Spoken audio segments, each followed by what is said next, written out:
बहुरिया के कहो कि अब ससुराल में बहु धर्म के पालन करे। यहाँ के बाद पढ़ला लिखला है का जरूरत? अरे बनावे में ओकरा टाइम ना लगेला।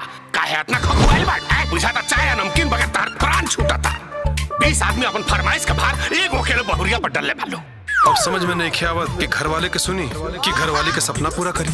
अरे तो इमे घबराए वाला बात कौन बा?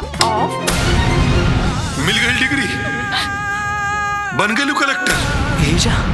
दाल में जरूर कुछ काला बा। तो हमरा लागत कि एमे खाली पत्नी के ही दोष नहीं।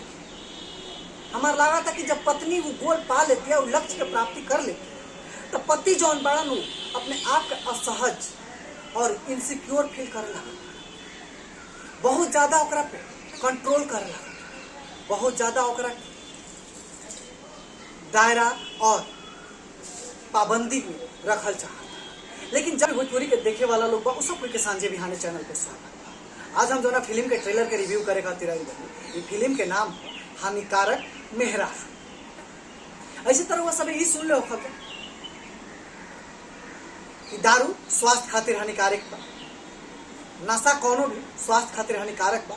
और सही है ये फिल्म में मेहरारू कैसे स्वास्थ्य खातिर और जिंदगी खातिर हानिकारक हो जाता है, वह ये फिल्म में दिखावल और दर्शावल। ये फिल्म के एक्टर बाणन यानी कि अभिनेता के रूप में बाणन विक्रांत सिंह और अभिनेत्री यानी कि एक्ट्रेस के रूप में बाड़ी रितु सिंह। ये फिल्म काफी हद तक एसडीएम ज्योति मौर्य के कहानी से मिलत जुलत। हाँ, वही एसडीएम मौर्य जरा के पढ़ा के उनका पति एसडीएम बना दिला और एक बाद वो बदल गए, कोई और से प्यार हो कहे से कि उनका अब लेवल बढ़ गई जी। उनका के एजा तक पहुँचैले बा और पहुँचैलस ओकरा से दूरी बनावे लगली, परहेज करे लगली। यह कहानी के लेके ये फिल्म में दिखावल गई। हम भी बिल्कुल नहीं कहा कि ज्योति मौर्य के जीवन पर ही कहानी बनावल, लेकिन वह घटना से प्रेरित होके ये फिल्म बनावल गई बा, जो ना फिल्म के नाम हानिकारक मेहरारू। ये फिल्म में वो हर एक चीज के दिखावल गई बा कि एगो गांव के मेहरारू के पढ़ावे में, एगो हमनी के समाज में जौन बेटी अपन सपना पूरा करल चाहती है, वो अपना ससुराल में आके कैसे पूरा करत दिया और ओकर इच्छा पूरा करावे में ओकरा पति के वो समाज से कैसन कैसन ताना बाना सुने के मिलता, कैसन कैसन शब्द के झेले के पड़ता, कैसन कैसन शब्द रूपी बाढ़ के अपना छाती में उतारे के पड़ता। ये हर एक चीज के ये फिल्म में दर्शावा।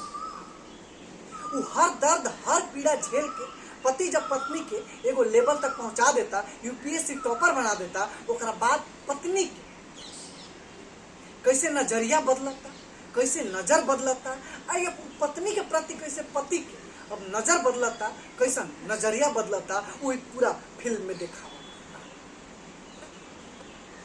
ये फिल्म में अगर एक्ट्रेस रितु सिंह की बात करें तो उनका डायलॉग डिलीवरी, एक्शन, एक्सप्रेशन और प्रेजेंटेशन हर चीज देखे लायक। एक्सीलेंटो नहीं थे तो खराबो नहीं, यानी कि मध्यंतर बीच में बा। वैसे विक्रांत सिंह के अगर हम एक्सप्रेशन की बात करें, डायलॉग की बात करें, एक्सप्रेशन की बात करें, तो जौन आजकल भोजपुरी में अपना आप के फलानवा स्टार, चिरानवा स्टार, गोबर स्टार, घूर स्टार, नली स्टार, गढ़ा स्टार, जोक स्टार जिन ये बन गई बड़ा ओकन से कहीं ज्यादा बढ़िया और बेहतर अपने आप के एक फिल्म में प्रेजेंट कैले बा। चाहे वो एक्सप्रेशन से बताए, चाहे वो डायलॉग के डिलीवरी होके, या फिर कौन एक हल्का सीन के भी गंभीर वाला सीन बना दे, हल्का डायलॉग के भी अपना डायलॉग डिलीवरी से ओकरा में वजन भर देवे के कला विक्रांत सिंह ने। ये फिल्म हमने के समाज के एगो ज्वलंत मुद्दा बा ओकरा के उजागर करता। कहे से कि बेटी के बियाह होता, बेटी घरे आवताड़ी, अब जे घर के लोग बा, जे सास ससुर बा, कहता कि बेहिजा आई तो हम का पढ़ाई, हम घर संभाले खातिर लिया ले, वंश बढ़ावे खातिर लिया ले, हम इनका सपना पूरा करे खातिर नहीं खिले। अब ये चीज देख के पति असमंजस में पड़ जाता, अपन पत्नी के बात सुनो कि अपन माई बाबू के बात सुनो, या फिर समाज के जौन शब्द रूपी बाढ़ बा ओकरा के अपना छाती और कलेजा में उतार। ये फिल्म में यह देखावल गइल। ये फिल्म में इहो देखावल गइल बा कि जब विक्रांत सिंह गली चौराहा रोड से गुजरता तो गांव भर के आदमी कहता कि भाई अनपढ़ गवार जाहिल से हम बियाह कर ले, पतो ले आ दे, बिना कुंवारे रह जाए लेकिन अपना मेहरारू के ना पड़े।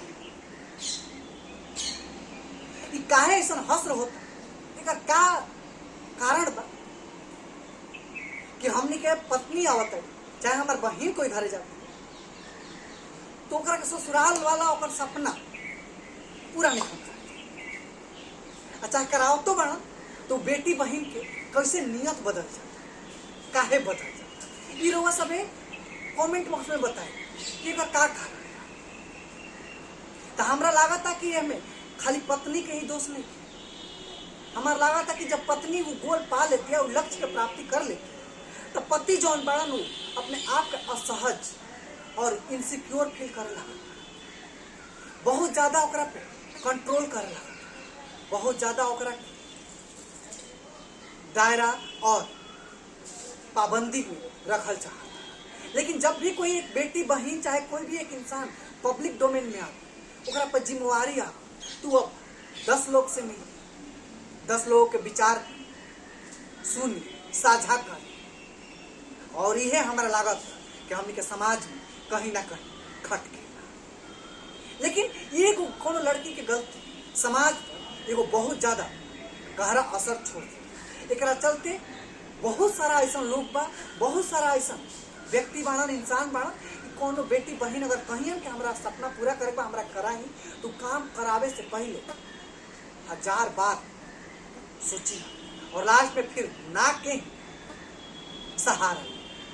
काहे से कि कोई भी अपन बसल बसावल घर आ चाहे परिवार उजाड़ल ना चाहे। हम गलत हो सकिला, रोज समय अपन विचार कमेंट बॉक्स में अवश्य बताइए। समय अपन कमेंट बॉक्स में विचार अवश्य बताइए जा कि ट्रेलर के कौन भाग सबसे बढ़िया लगा, कौन डायलॉग सबसे बढ़िया लगल है, का ऐसा स्थिति और परिस्थिति रोआ गांव घर समाज में बा। अगर बात तो ओकर कारण बताई कि वैसे काहे भइल, काहे से कि हर कोई के सपना और लक्ष्य पूरा करे के हक, और वो अपन जब लक्ष्य और सपना पूरा हो जाला तो अपना वजूद के ही भूला जाला, और जो अपना वजूद से कट जाला वो कहीं के ना हो, धोबी के कुत्ता वाला हाल हो जाला, ना घर के ना घर।